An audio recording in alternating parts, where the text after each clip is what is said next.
several people had questions about veil falling. And earlier, I put out some story information. And so I'm going to come on here to YouTube to explain the questions people have, get a little more detail into the storyline. Now, there's a lot of questions here, and this is just for the first chapter. And so I don't think I'm going to be able to get through them all. I'm trying to keep my videos limited to 2 to 3 minutes, and I think this is probably going to push it way beyond that. So I'm probably just going to go through the maybe first or second sections, and then I'll do another video to do the other two, and then there's two more after that. So the first one is just kind of questions about the event itself. The first question says, what actually happened the night the first gate appeared? Well, that's a very broad question, really, because nobody knows what exactly happened, except for me, of course. And I'm not sure I want to reveal all that at this point, but I'll give you what I can.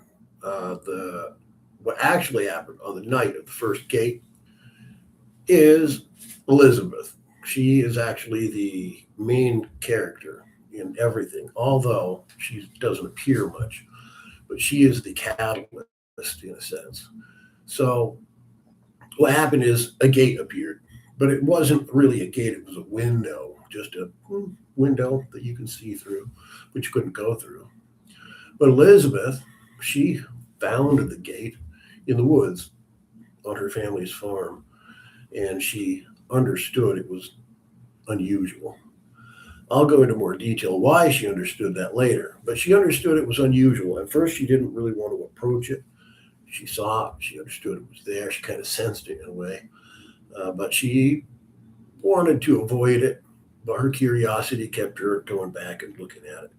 Now, we don't know how long the window was there, but eventually she gets the courage up, or the curiosity gets her, and she approaches the thing, and she just doesn't feel anything from it. That's the most unusual part about it, is she feels the energy, but she doesn't feel any life. And that concerns her because she knows that everything has life. She can feel it. Plants, bugs, trees. I guess trees are plants, but you know what I mean. People, animals, everything has life. Even various forms of that we would consider rocks and things, she senses life from, but not from this thing. And she's not afraid of it. She's more curious, but she's cautious. But she does approach it, and eventually she touches it just to see if she could feel something more from it. And she's actually pulled in to the other side. And that process actually turns it into a gate, a two-way door, where before it was just a window that you could look through. But now you can pass through it. Now, Elizabeth disappears through this gate into whatever's on the other side. Now, a while later, her father realizes she's missing and comes to look for her. We don't know how long this was.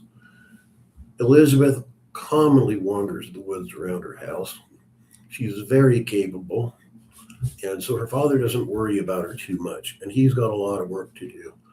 So it could have been quite a while before he realized that something was wrong and came to look for her.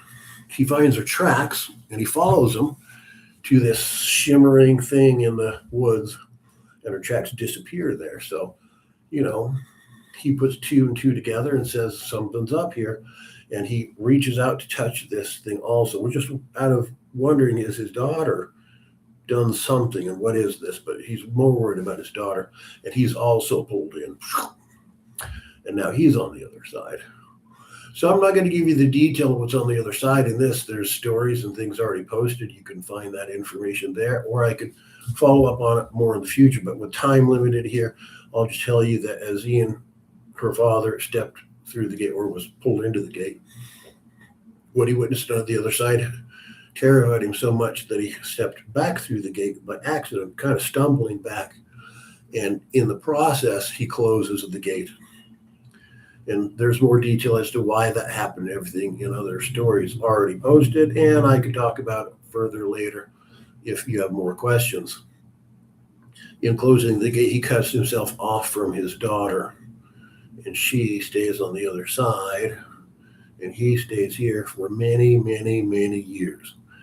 At some point in time, they are reunited, but it's under strange circumstances, which also will be revealed later.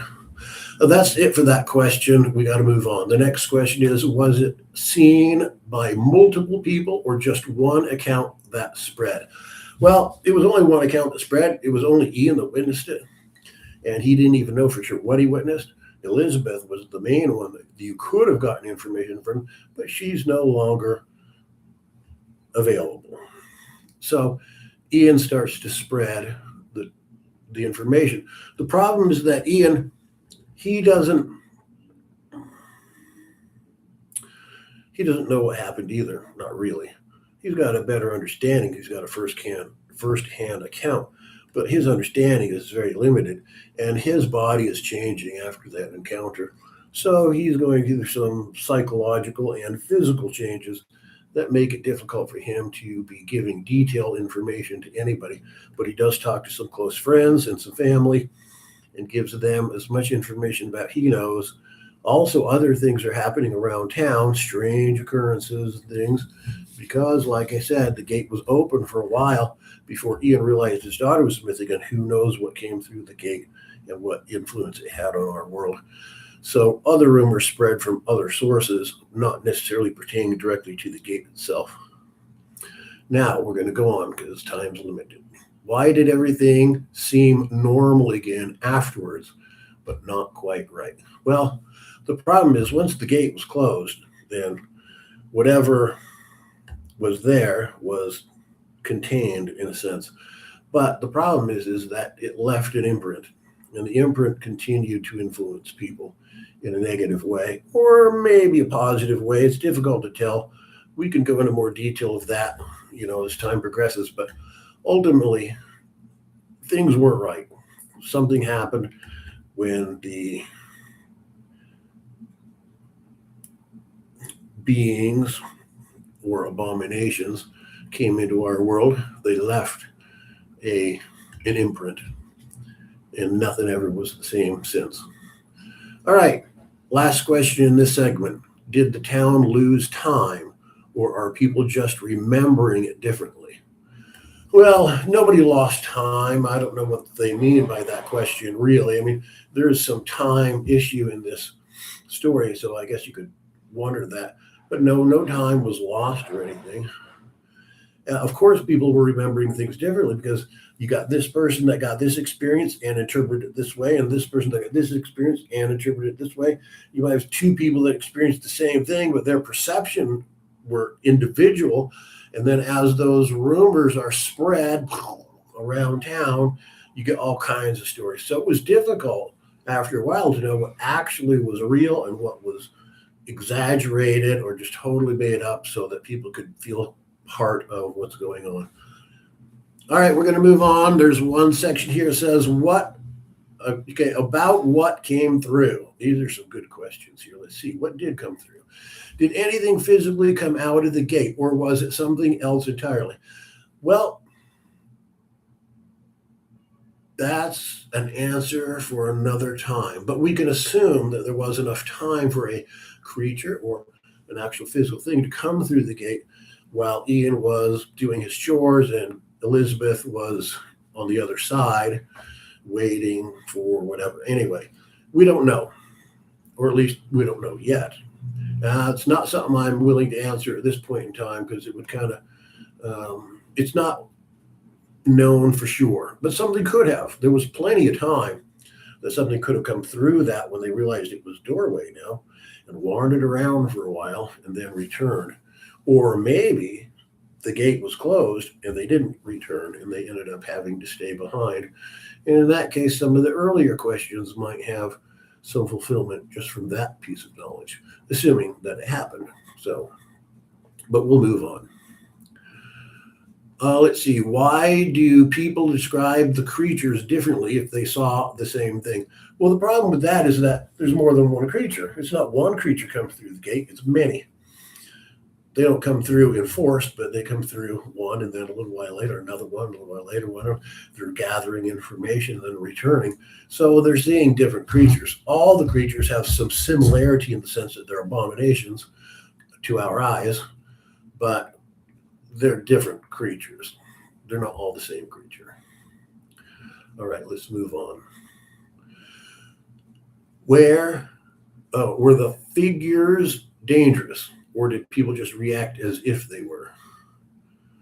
Okay, well, that's another question that's hard to figure out.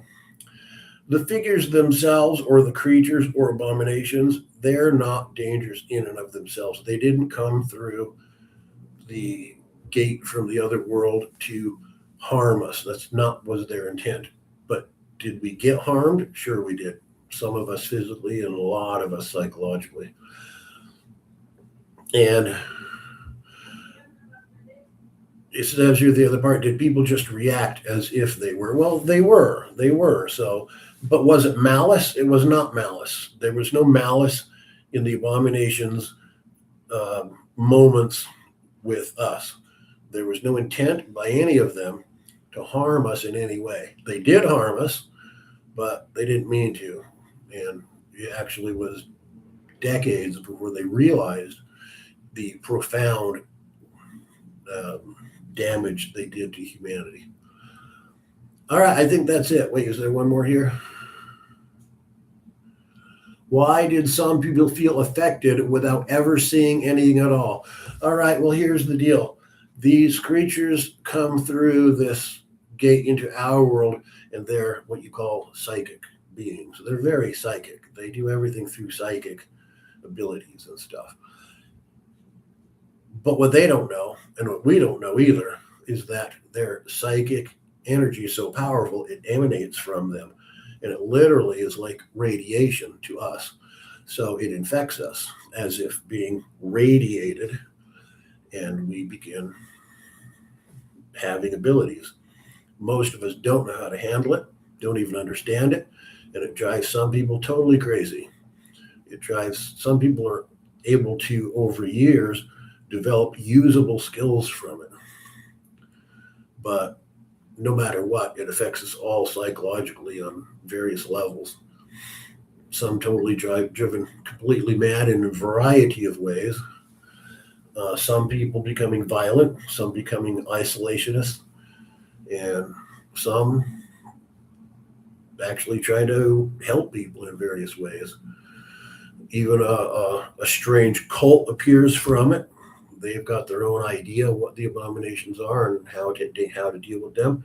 And then another cult appears that is like a almost a secret society type cult, and they are there to actually watch the previous cult and not regulate it, but just document it more than anything and see how things go. But they also watch the people in general, document what's going on, and they participate somewhat in the manipulation of how things are going.